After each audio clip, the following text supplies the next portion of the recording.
Chairman Wontumi ni 20-year sentence a court edema say onko twirim wo nsawom prison no. Enkomo bebre na no akoso e wo highway no so. Say judge no na ombo beblemi no because poor judgment. Ebisu si o Chairman Wontumi ono wankasa ni case no na enye. Ebisu si o debi eya Chairman Wontumi ni lawyer Appiah Kubi na ombo beblemi no.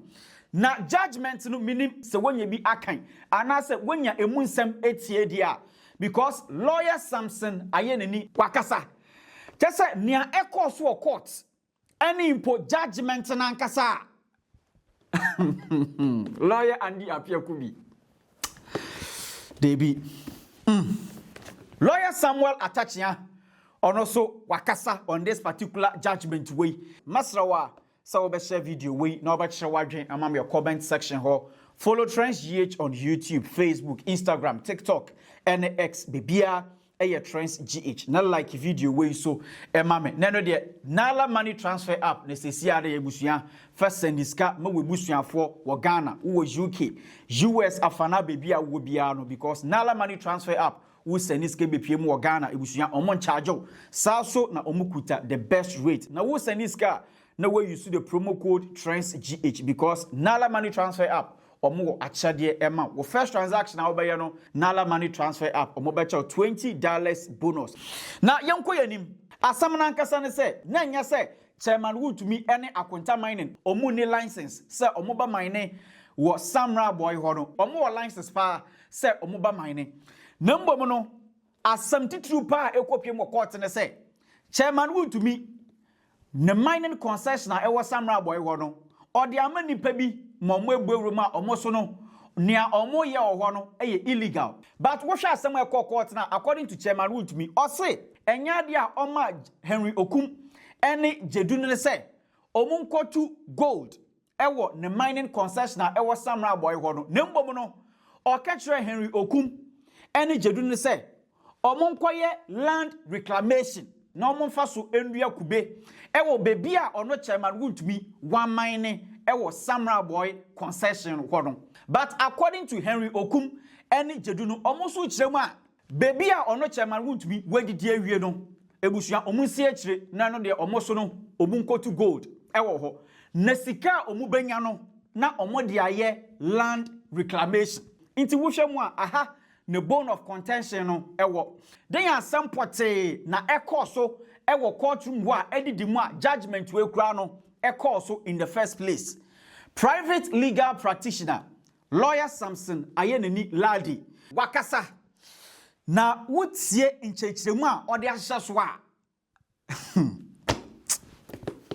yentie no Henry no sebi ono na Wontumi di asase no ehye ni nsem ono no so afa Michael eno mo afa edwumayefo eno mo ye adwuma ewo asase no so adwuma no awabili adwuma no yen adwune ne se ye reclaim ni Appiah Kubi sa eno ye Wontumi enu mu asem ene ne watwere gu krata so okay na nkrofo ya osi odi ma omo se adwuma we na wo so omudi no omo so omo atro ena ye toto omo no omo so say there be enya kube ni reclamation ni ebeye ye eno de nanso ye mining so e ba to jase Matiase judgment room no onu mpo kan say agudie tuo no ene adwuma potia ntia ono owo asase no so o se onu ohu say asase bi da ho e wo Samra boy ho no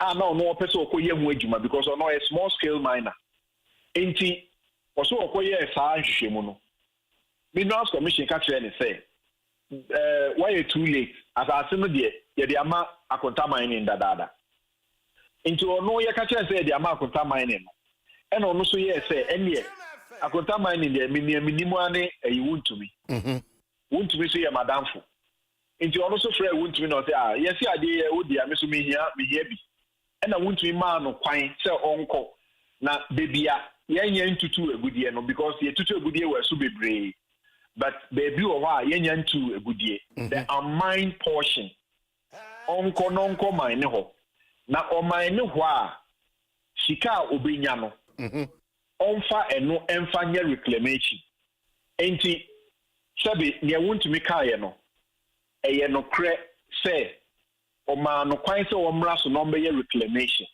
nanso we na dance die no kire se oma me afana onya ntu ye kakra bi na aka na onya ntu agudie wo so no ene ode maame se mesumi ntu agudie wo so nanso sabi sika nke wo se me de ma no me mfa enu mmomu nya den emfa nsie asase no na enho akoye asem se ne Wontumi aka ene ne nkrofo a omogye asase no so no omokae no ye beden ne ehu no kra ewom omoa monum sem ena judge no ejina so edibua se na eye mining enye reclamation keke ena na ekoso number 1 Wontumi say me dia mani pan so be reclamation yes reclamation ne board din say obe say sika kese pa enti judge ni bisa asem o say na why na wo de wontu agudie wo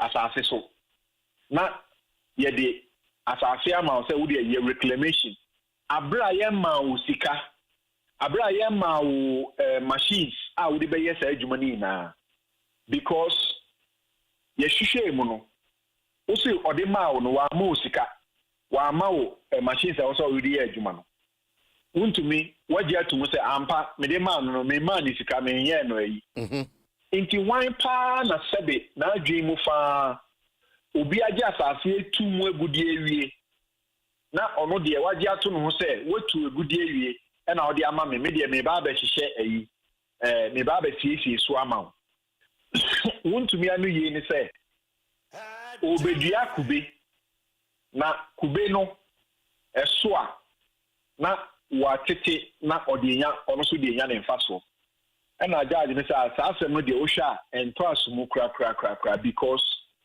sika ye de reclamation no say ye koton kube na ye de abeti sa aka no de ento asumu e na enipa odi asase ma no no o say o share the bo say obema no machines wa ma no inti nipa bi a oton machines ema wo Wontumi akonta mining sa nipa no e na ono okọ ne ho e ko so okoji machines okọ so okoji machine no e na nipa ne ka se e wo Kumase e na nipa ne ka se wo say oni Wontumi den but we went for first ka ba me farmer e na Wontumi fresh sa nipa no e na o ma na akwenya se onfa machines enko Exp0ses and I judge make us say we edi adanse say sebe na wunim say e mining ne kwakoye wa asase no so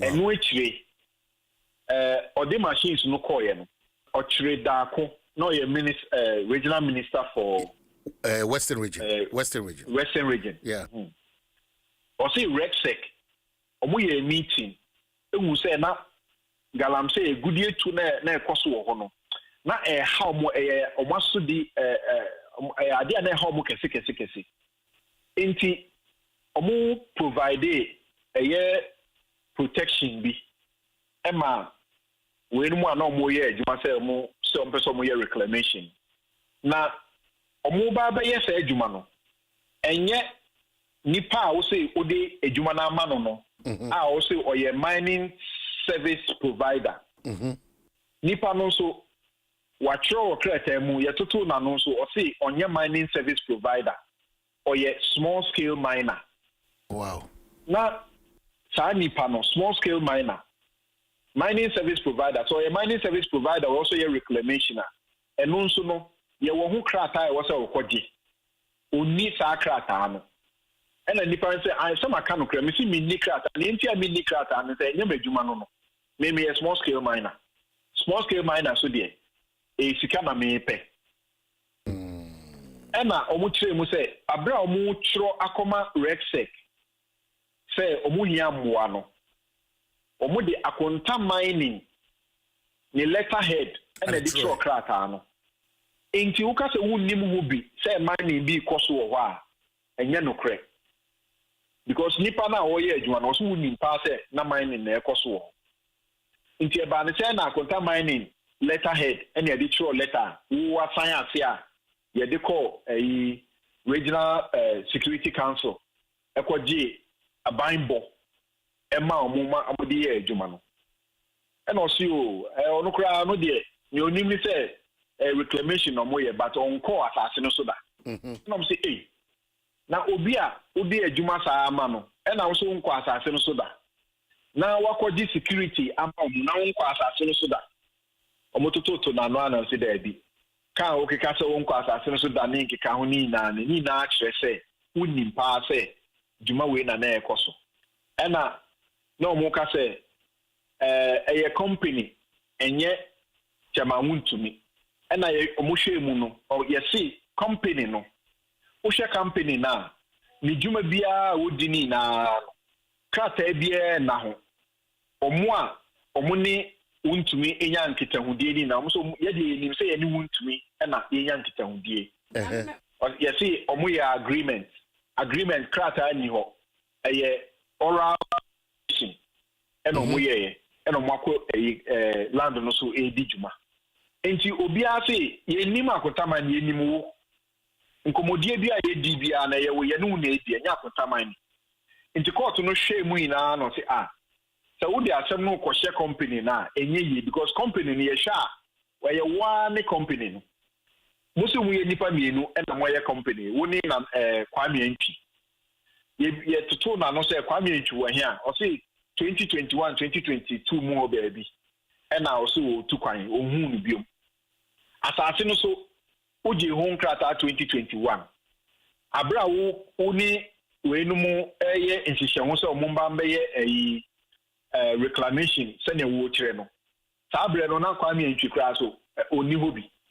Ni na ye wo na waye bibia krata bia na ho nti ye mfa sobo no nka se ye company. Ye you free ne de abo company ye wo court no sha ya ma wo krata any kwanza oma obia eba asase no so because exclusive to you. Okay. Wa wonu musem ne watro ene ne wakeka. Edi adanse say odi ama obi.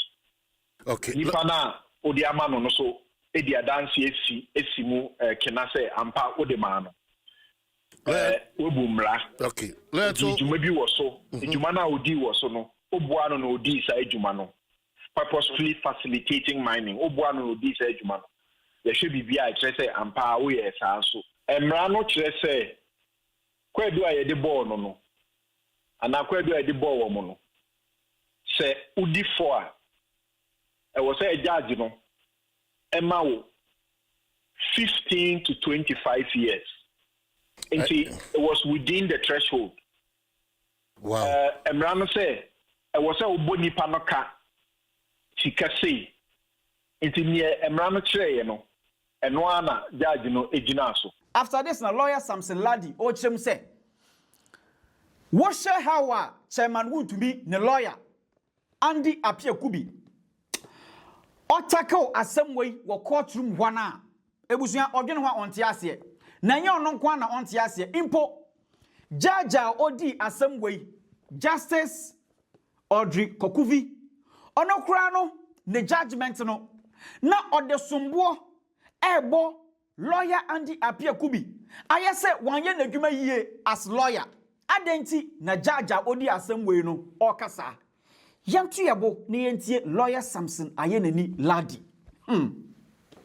Appiah Kubi enti wentuma bisa questions Ekobani say the etian say so we will appeal and no options be hosa na sene matrix mu no say bia a facts no mu bi e no mo koka say na entisa eno na bo say hono asem kakra be ba ho because nipa na e di na asem no ono an numu asem ne wachro eni ne numu asem nkrofo a omoye adwuma ma no wodi asase ama omo amonumu nsem eni ne omo achro eni e di asem no court no all can asem no many places be as a court no fee say lawyer ni ana odi nanim no wa amwa no eye and the Appiah Kubi ukra judgment na be call page 28 any 29 oko page 28 nsɛm bi wɔ hɔ a judge no kae a ɔkyerɛ sɛ ɛyɛ lawyer ni no ɛna wei deɛ wammoa ne client because nsɛm bi wɔ hɔ a ɔse yɛ kaeɛ no na ɛwɔ sɛ lawyer ni no etimi ɛtoto nkurɔfoɔ ano wɔ ho na otimi etwitwagye ne client no wɔ ho but ebi wɔ hɔ ɔse wanyɛ lawyer ni na anyɛ hwee ogyae no saa tra mekan 28 ɔse guy na yɛto n'ano na Afa reclamation say I funded the reclamation works using proceeds from my mining operations on the concession, and Wontumi was fully aware of this fact. Iti mi dwumadi a mekodi wo ɛyɛ saa akonta mining ɛyɛ hye mu no. Mia na mehwɛ sika menya free mining me di reclaim asase no. Saa de e course nyina no na chema Wontumi na onimpa. Good. O say judge me say we oka asasem we etia Wontumi no eno na PW ewo ho no o say PW2 was not cross-examined on this critical piece of evidence. Critical. Neither did the first accused put before the court any evidence to show that he had advanced money to PW2 to fund the reclamation. Nipa no so no na di ni sika eyeye na sika odi yeye no na Wontumi mining na oyewo concession no so no na Wontumi ya we e na o say na wonnim wow o say we ya the lawyer no one cross examine no e wo so she said this critical piece of evidence and na I so ya amfa krata bia bedi ade amfa say adantie say ye ma o say ye reclamation and ye ma o sika say fire but o mine o de kwase kakra abomu o say in fact, during cross-examination, when PW2 repeated his claim, Asemo Waka was wrong.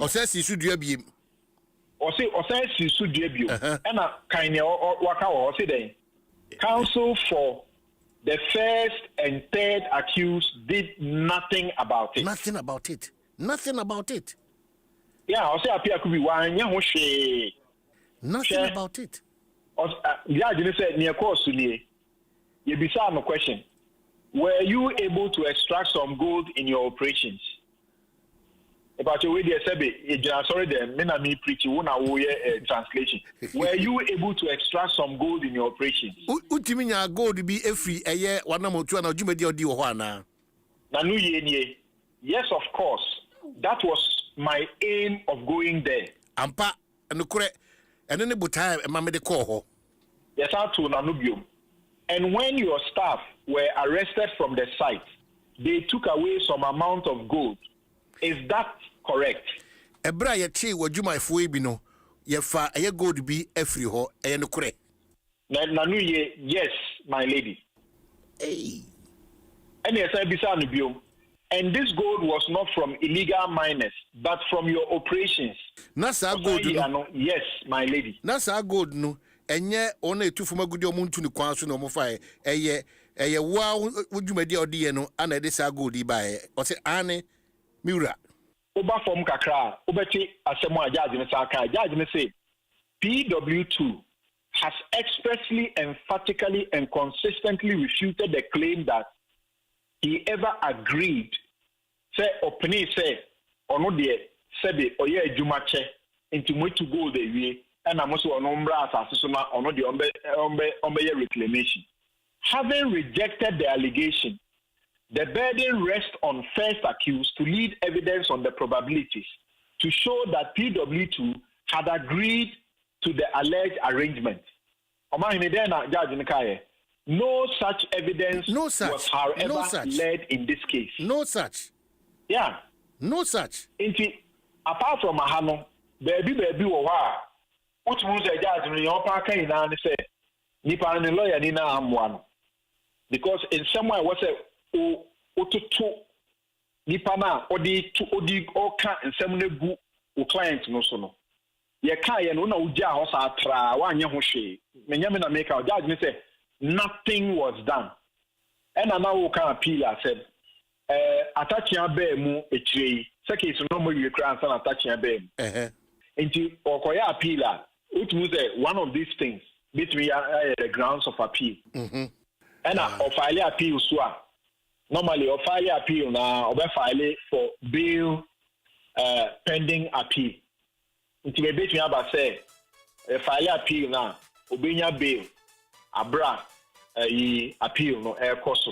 Na some way and a lawyer Samuel Atta Akyea our chairman Wontumi ne lawyer 2 days ago nanke was say odi chairman Wontumi enim na no de omukọ court for that particular judgment no na so lawyer Samuel Atta Akyea or the letter come judge ne say enya de a obetumi aba court mbo enu nti ebe ya asam judgment no kra no on postpone enkwahye 22nd July which is ended because ono lawyer Samuel Atta Akyea ebusuan with two coin kakra. Inti judgment ibe to dwe na amanfo chem say lawyer Samuel Atta Akyea ono so krampo no umube blame no wo baby because eba na sign na D-Day pa ade ben pa na okoye ewo abrochire wa Wontumi endi chairman Wontumi enim no. So lawyer Samuel Atta Akyea wa bechire. It's very unfortunate because of the hard fact that if I should let you know how personal it was for me to join my daughter who was graduating in the UK. I didn't see how I could have sent myself. So these were the facts. I had not left Ghana to sort of leave my my client in that kind of predicament. So that is the first point. I left Ghana on good measure that indeed and in fact my daughter was graduating and I needed to be around. That's all the matter is. Na ne be ya graduation wa brochire any afi chairman Wontumi judgment eno so ntino ono as papa so de e was so choose ne ba graduation over chairman Wontumi ne judgment ni because na or the letter akoma e judge ne say ntino judgment no krampo no ontu insha da eno ntine ba graduation na enam so a Wontumi amdi chairman Wontumi enim ankokọ chim ho no ena president obi say lawyer Samuel Atta Akyea about 20 years imprisonment where ya judge Ediama chairman Wontumi na what is the way forward mobeko for appeal anasa dan na sa mobeko for appeal a dan na mubegina so edi appeal. Well, so far we've assembled no less than 20 grounds of appeal. The first one is the constitutional imperative that her ladyship was bound to make a referral to Supreme Court for the determination of critical issues, in terms of Article 130 and then Article 1911, then Section 14.1, 59, 99 2B, and Section 3 of the Minerals and Mining Act, as amended by Act 9 and 5. Let me make it very clear. Even the very authority that she cited in the judgment is that where rival meanings are placed on the Constitution by the parties. Rival meanings. So we said the manner of the charges and the way it's been couched, sins against Article 1911, and therefore the Supreme Court should interpret it. The 10 judges said no. That is to say, the Akusa case that her ladyship cited has brought to the fore rival meanings. And then the judge graduated herself into the Supreme Court to make a determination of constitutional matters. For me, that is a very fundamental error which can quash the entire decision. Because the power to interpret the Constitution is not vested in the High Court judge. It's with the Supreme Court. And guess what she was saying? That, look, this is a statutory construction which is at stake. It was nowhere near statutory construction. It was a constitutional interpretation as to whether or not where they formulated a so-called criminal offense and the penal consequences are not clear. While the Constitution is saying that you cannot commit somebody for an offense unless the crime is well defined and the penalty thereof is also clearly known under Article 1911. So this is what I believe is a very, very serious matter that the judge ignored. It seems to me that the judge was in an ambulance mood to convict the guy. I do not see how any High Court judge will ignore serious and consequential constitutional interpretation and go ahead with the matter. What I even heard was very bad, that she refused to permit my lawyer who was in my absence to move the motion. So that if you have a closed mind, then it leaves much to be desired, because sometimes you have a closed mind. But if you permit the voice of another person to wade into your pigeonhole thinking, it could help you come to a better conclusion and a better understanding of the matter. So that's the first point. The second point, which I find very, very sad and unfortunate, and I don't want to discuss our appeal in the media space, but it will come out anyway. Can you imagine that the two critical witnesses who spoke against, Wontumi, were themselves culprits? Are you aware that these people were arrested, taken to court, and they were bailed by the same judge? And then the Attorney General cleverly converted them into prosecution witnesses. Do you know what it means? This is the insurance for their freedom. Can you come and testify against, Wontumi? And actually, they came and testified. And the authorities are clear that where people are involved in a crime and they are converted to, prosecution witnesses, then a court of law should treat their testimony with extreme caution because of the underlying issue of unreliability about their testimony. And I think we'll have to look at this. Okay. Further, if you want me to go on, one more thing, which for me is a big surprise. The judge refused to consider all the exculpatory evidence that were consistent with the innocence of Wontumi. Let me just give you one. Do you know Wontumi is the individual who wrote to RESEC, Western Region, that a lot of Galamsey groups have evaded the concession? So that evidence was not challenged. That he himself is anti-Galamsey crusader, how does he become a victim? If you look at the issue of assignment of mineral rights, the absurdity is too pronounced. I don't want to go into all that. How did he assign it? By what authority did he do that? Where is the documentation that it was by word of mouth? If it was by word of mouth, there is the oath of the culprits against Wontumi. And as to oath against who, authorities are clear that everything which is a doubt inures to the benefit of the accused person. The judge went on with all these matters. By due season, we were exposed to the poverty of the judgment. My dear brother, there are principles governing the sentencing of a convicted individual. First of all, when the person is a first offender, there is the principle that leans favorably towards the individual. So if you said, okay, by operation of law, the minimum sentence is 15 years, and I'll settle with 15 years because this is the first time it's come against the forces of the law. People will understand. But you say that you want to make an example out of him.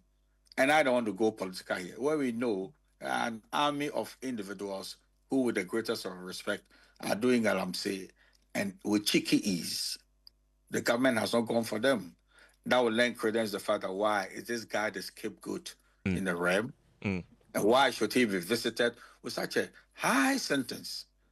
So the sentence will also be part of the grounds of appeal that the sentence was harsh and unreasonable given the circumstances of the case. When the appeal will be filed? Well, very soon. You've just mentioned the collaborative effort, because there are good people in MPP who make up the legal committee. So we'll be cross-fertilizing, and then when it's due for us to file, we'll file it. But it will be something of very serious consequence. It's not going to be a very watery notice of appeal. So how soon is very? This week, by the end of this week, next week, by the end of this month? Well, I don't think it will exceed, next week.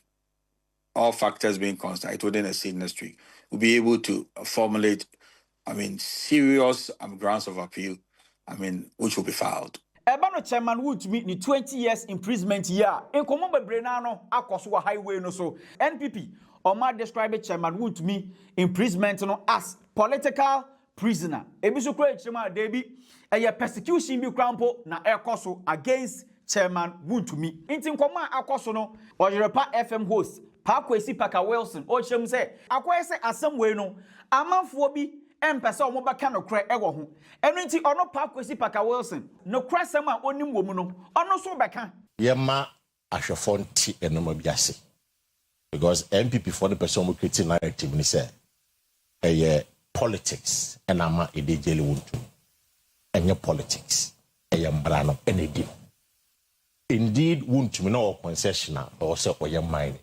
legal permit because a legal permit a mine man krata so on your mine you know me small scale mine to me krata na yes and as I to me krata for ma obi bad rantie bi so mo nko ye adwuma magana bra no so say ya no pana make a say your ma to me krata paka miti Minister Akyea say ya mama me make kwese twa nkoye adwuma and I mean say kwese twa nkoye adwuma say me pese etwa nkoye adwuma o say me san go back to the minister for the minister to give me an approval nje hono otia bra number 1 we boom bra so number 1 but then right took my time to read the mining act na om the DSM no word by word it no we share section 14 of it we boom bra no simple that number 1 number 2 or say the difference in the say one catcher branch and say onkoye mining or catcher branch and say onkoye reclamation. Baby, I no nko kataso. Baby, I to know a branch and nko kataso. Na no monitor. Yeah, baby, what a meba. A branch and no onkoye reclamation. No only Kubi. There's so dress and no mana and for so bason. No, not branch and nache. The difference no. But that's not the difference. Because you see, suddenly can nicely. Because Okokata man so no adua kuba say onye de wo kan ya wo say exactly. You know that period of time na Abante no so-called reclamation is Wontumi telling us that no onim Abante odi guarantee. No onim. No to be kan ho. I mean, what are you telling me? In fact, Osha the last minister no call on. Omukwana man no mo guarantee. And the boys told minister and said every week biano they give Wontumi 250 grams of gold. Not just acquire Yamienche. Exactly, Yamienche. 250 grams of gold every week. Me check the 250 grams of gold. What about a cinema? Almost about 400,000 a week. 400,000 worth. 4 billion. Looking at the current situation of gold. It won't know when 400, almost 400,000 a week from Henry Oku. And what you 400 times 4. 4. Yes, 400 times 4. What I say? So if you tell me that Okacha Banten is a unfair reclamation, and no warrior mining that whole period no over 3 years no. No what that. Now what's a exactly the point. In any case, I don't want to make a letter come out Western Regional Security Council say they should provide security. And what judgment? No final reclamation. What reclamation provide security? Obi kwaya o katakata mbana so they provide security. That's a case na be enye. What you say? So Wontumi case no was clearly against the law. Let's establish see sir assembly before can it's for Wontumi ye. MPP is lying through their teeth. That is 100%. Per the judgment, omu twan chop, omu tunfu chogoni so, mo munti omo. It is not because of politics Wontumi was jailed. Wontumi breached the law. Simple. In any case, you can say, I say, one of the defense is a bit kind of, I say, on it, I call Henry, no man call written contract. There was no evidence of verbal contract in some right to. But in law, verbal contract. Young friend, gentleman agreement. In fact, even by conduct, no. Conduct, you say, Ebia, Maria Kuhi. Okay, him say, so, Medicasa. The Belgian of Pamatawachi. Opam do kofi we yare a me so pe we yare a afema ba for hospital o birthday my year nice package am and I say friend be your face boyfriend it you know me say o pe but your friend say nana bodu ese ma me akopɛ na me akojutuma betim do akopot because what did you sika and so by conduct me dey here no chese me pew do me catch but also so we dey here no so apem me dey bia na apem asem what I say David it you know what dey bia na apem say by conduct no the baby say reasonable inference na we lay say conduct what enemy by conduct on dey what baby say reasonable inference no omo matwa ho hia no do they think that baby e koso ana if the answer is yes it should be koso. It won't to me by conduct or kind of unquire reclamation or ye jumano. I will take Jenna was over now or ye reclamation. Oh, letter the by conduct for no. What for us to say?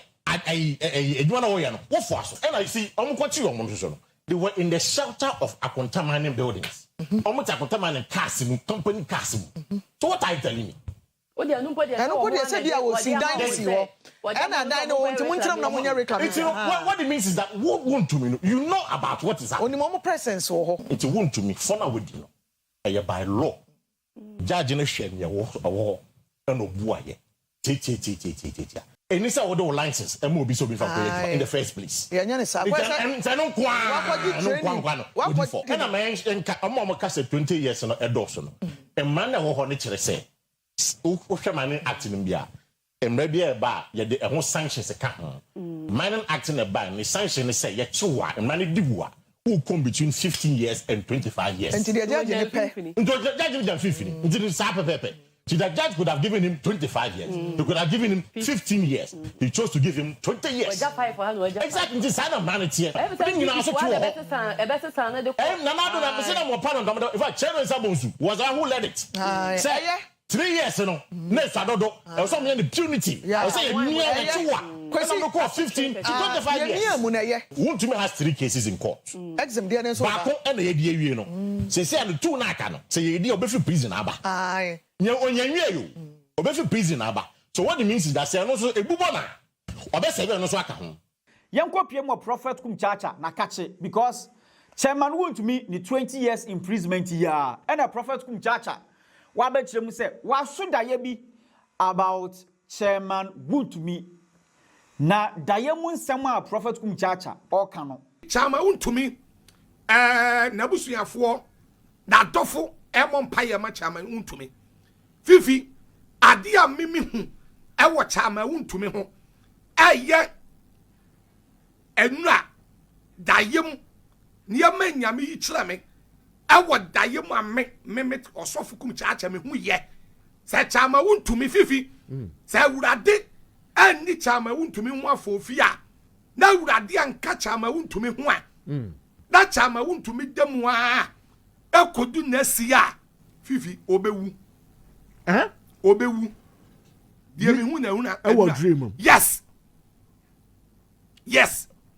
Dream when they are. Me see no ya and na me sofu Kumchacha me hu ye sai awurade anka Chairman Wontumi ho na awurade ani ne ho afofi na awurade anhye ne den na dofo amompa ya amana fifi every na kodu December January Chairman Wontumi die me hu ye ewo medaye bi aka medaye bi aye adwuma medaye bi aye kre medaye bi emfeli medaye bi a dem kama medaye bi aye 100% medaye bi no no ma efeli da die me hu ye me repeat bi em a enu Prophet Kumchacha me hu ye e de fa Chairman Wontumi ho say every na ekodu December kodu nesia January say urade anka na ho na urade anhye ne de na busuafo anka ne mpaibo ma Chairman Wontumi obewu Kum dae no hu ne say